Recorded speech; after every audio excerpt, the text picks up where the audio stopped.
EchoHam version 2.27 has a new feature, which is the record button located in the toolbar. And corresponding to the record button, we've also got some preference settings. So if we go into preferences, we can see we have got a new tab, which is called the audio tab. There's a default input and output. That part here on audio engine, I'll have a separate video for that. I'll link to that down below. But here we are talking about the record function. So we have got the ability here to select the recording, whether we want to record what we transmit. This is your station transmission, or whether you just want to record the audio that is being received. We've got a few different file formats available. They're all linear formats, so they're non-compressed formats, but you have a choice here of what format you want to record in. And this parameter here needs a bit of explanation, a file timeout. So the files are named automatically. You do not have to enter a name. And the timeout determines how often a new file is going to be created. The file names are going to contain the time in them. So the timeout here relates to not receiving any information to record. So we're either transmitting or we're receiving, or both. But and we're not recording anything, of course, if there's nothing being transmitted or received. The time out here determines when the file will be closed, and then the next time data is received or audio is received, a new file will be opened again. So you can set that somewhere between 1 and 30 seconds. Gives you the ability to bridge pauses in transmissions if you don't want a separate file for each transmission.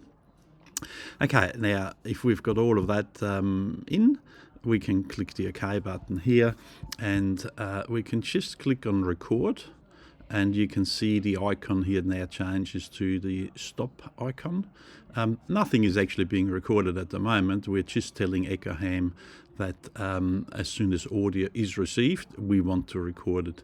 Now we go to go online, and once we are online and we got our server list, we'll go to the Echo Test server, do a connect on that, and here we go, we've connected, and we're receiving some audio from the server now.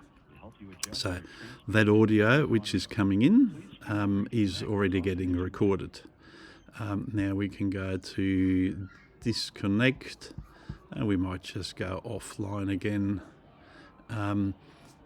I can turn the recording off or not, it doesn't really matter, because that 5 seconds is well and truly over, so the file would have been created. I'll turn it off now. And we have now got the menu up here, which has been a little bit restructured, where all Echolink related functions are now in this Echolink menu. But under the view menu, we have now got an item called show audio files. So we click on show audio files, and we are opening up a folder, and that folder here has got, let me just move that across, that folder here has got a file in it, and we can see the year, the month, the day, the time in hours, the time in minutes, and the time in seconds. So that's the time when that was started.